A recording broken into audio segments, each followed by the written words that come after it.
What's going on, everyone? Welcome back to Cashed Out, and today we're going to be talking about how to record your camera screen or your electronic viewfinder.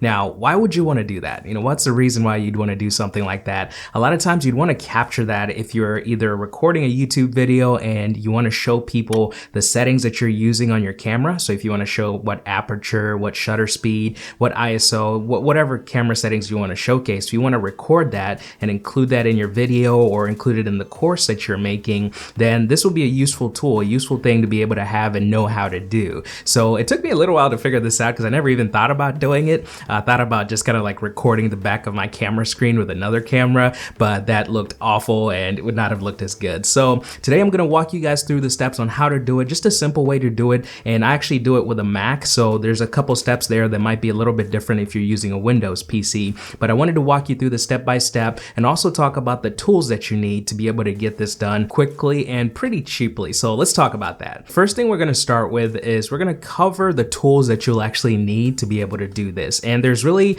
besides your camera and besides your computer, there's only two main things that you're going to need. First thing that you're going to need is a HDMI cable. Now you want to make sure that you get the right HDMI to match your camera. So different cameras have different HDMI ports that are used for outputting video. So if your camera is an older one, maybe you might have the micro HDMI port. My camera, I have the Canon EOS R, which has the mini HDMI port. So that's the one that I got. I got the mini HDMI to regular HDMI cable. So get the right HDMI cable, and that's going to be the first tool that you're going to need to be able to start recording your camera screen. Now, the second thing that you're going to need is actually a video capture card. Now, these don't have to be super expensive. I know there's some out there that are like 120 bucks or something like that, but for the purposes of just recording your camera screen, you don't need to spend that much. I think I got mine for about 20 bucks. I got one of these, the HDMI video capture cards, and I'll link those in the description as well so you guys can check them out. But the video capture card are super handy, and what they do is they allow you to be able to take that HDMI cord,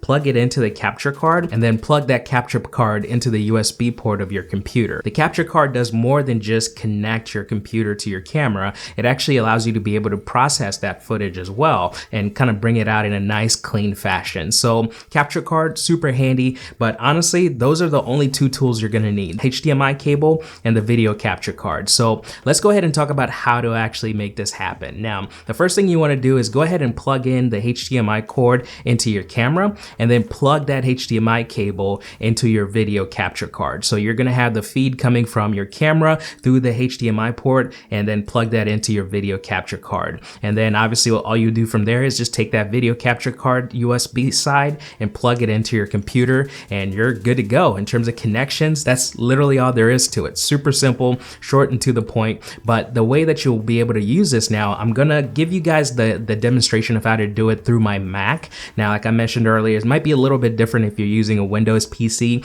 I don't have a Windows PC, so unfortunately I don't have a way to be able to show you guys that. But through the Mac, the first thing that you're gonna do once you've plugged in the USB side is you're gonna go ahead and open up your QuickTime player. From the QuickTime player, what you wanna do is go ahead and click on New and click on New Movie Recording. Now, on the next screen that shows up here, you'll be able to choose your video input source. Now, since we plugged in the camera through the USB port, you just wanna go ahead and click the USB as a source. And as you can see now, you're starting to see the feed coming in from your camera. So whatever your camera is showing is what you're gonna be able to see on your computer screen right now. Now, what's cool about this is that you're actually seeing not necessarily just what's going through the camera, you're actually seeing what the electronic viewfinder or the back of your camera screen would show. You can actually toggle between seeing the specific settings of the camera and not seeing the settings. So I know on this Canon EOS R, there's a simple button right here that you can click and allows you to be able to display the settings or not to display the settings. So if you're doing a tutorial or you're doing, a video where you're showing people your settings,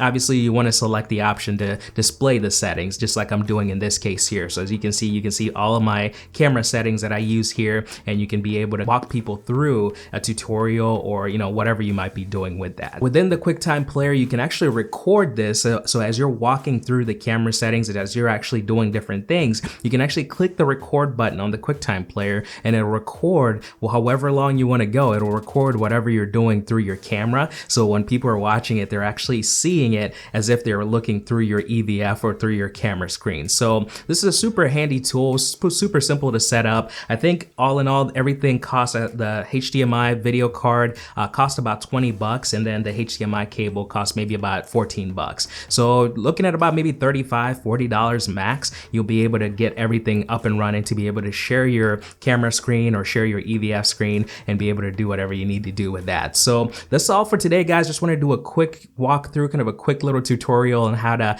capture the camera screen. So if you've been having any questions or issues with doing that, hopefully this helped you out. And once again, I apologize for all my Windows folks. I have no idea how to do that. I know there's a couple different systems that you can use in terms of recording. So the setup would be the same. Obviously, you would need those two tools, your camera and your computer. But when it comes to actually capturing the video of you using your camera and adjusting the settings, it's going to be a little bit different on Windows than it is on Mac. Mac is a little bit easier. Windows, I'm sure there's another way to do it as well. So hope that helped you guys out. If you enjoyed this video, be sure to like, subscribe if you haven't yet, and tune in next time right here on Cashed Out. Take it easy, guys.